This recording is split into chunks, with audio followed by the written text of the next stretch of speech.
Hello everyone, my name is Abby and I'm the Young Adult Assistant at the Twin Lakes Library System and I use she, her pronouns.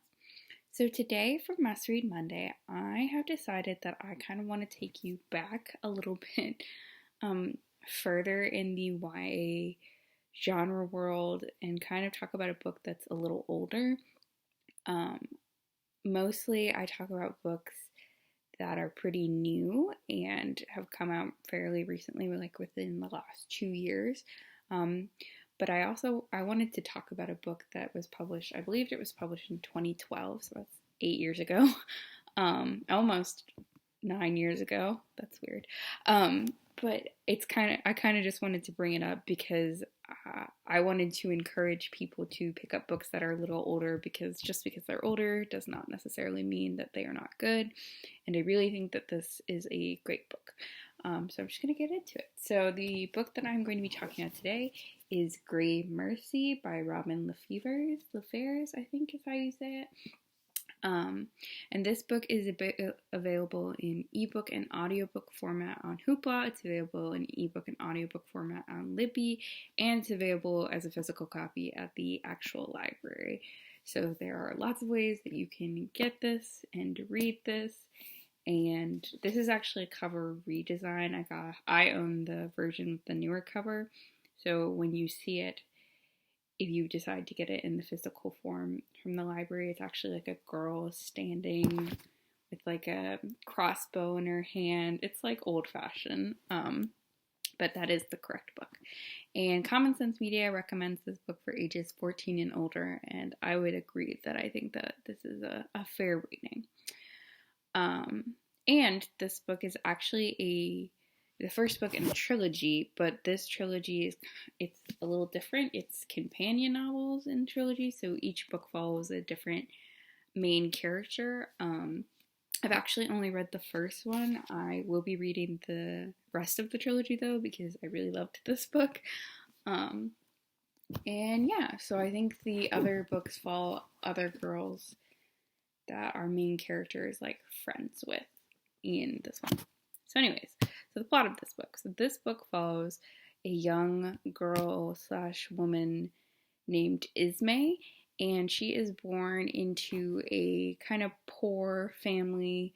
Her father he doesn't love her. He's very abusive towards her. He doesn't respect her. And he actually sort of sells her into an arranged marriage. But immediately after that happened, she's rescued and she discovers that she is sired by the god of death.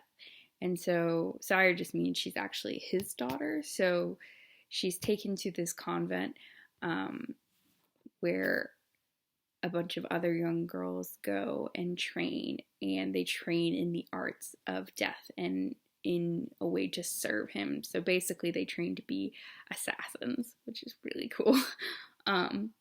So they teach them like how to poison people in a bunch of different ways, and different types of weapons, and how to fight, and how to do it all under the guy, while also being a woman and using that to their benefit. So it's really cool like backstory that they give into that. But Ismay, there's kind of like a time jump, and so after she does a bunch of her training and such, she gets a very important assignment where she is supposed to go undercover at the court of Brittany, which is the country she lives in, and sort of kind of investigate these threats of treason, and these there's likely going to be treason committed against the court, and potential war, all circulating around these marriage proposals for this young duchess, the duke has passed away, and so the duchess is now going to be crowned, but they have to accept a marriage proposal. But whatever marriage proposal she accepts can have large repercussions. But there's also a lot of forces going on behind the scenes that Ismay is sort of investigating while she is there, and trying to find out who's actually loyal to the Duchess and who cares about her, and who's actually aiming to cause harm and is not in it for the best interests of the country. And so it's her goal to protect the Duchess and the country of Brittany. But as she's there, she sort of starts to realize that there is a lot more going on than she initially expected. And she also starts to learn more about the convent that she has been living in and some of their practices and how they might not be as it's a lot more complicated, I think, than she originally thinks it would be. And she doesn't know if that's because they're hiding things from her or if that's because they genuinely don't know. So yeah, so she tries to figure all of this out while also trying to solve treason and stuff. And it's super fascinating.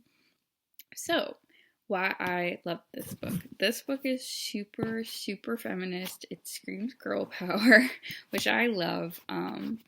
It's amazing. Like, all of the really cool characters are, I mean, like, there are cool guy characters too, but like, all the really cool characters in this book are women, which is awesome. Ismay is like such a cool female lead, and she's really good at like poison stuff, which is fascinating. Like, she's so good at poison, and she's so smart, and it's really cool to see how she does it, which is nice.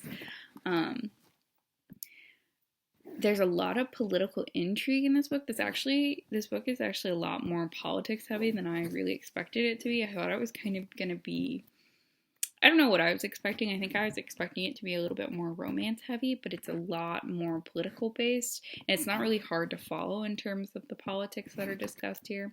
So it's really interesting, and it's not super complicated in terms of what you're reading, which I appreciated.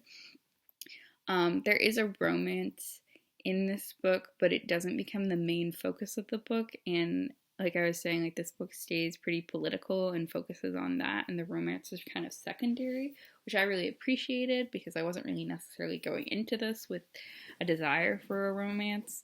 So I liked having that. And then I think the last thing is just that it's a really fast-paced book. Like, some of the chapters are like maybe 3 pages. I think it's a really well-paced book, I think, is more what I'm trying to say here. So, like, Robin LaFevers doesn't really waste time.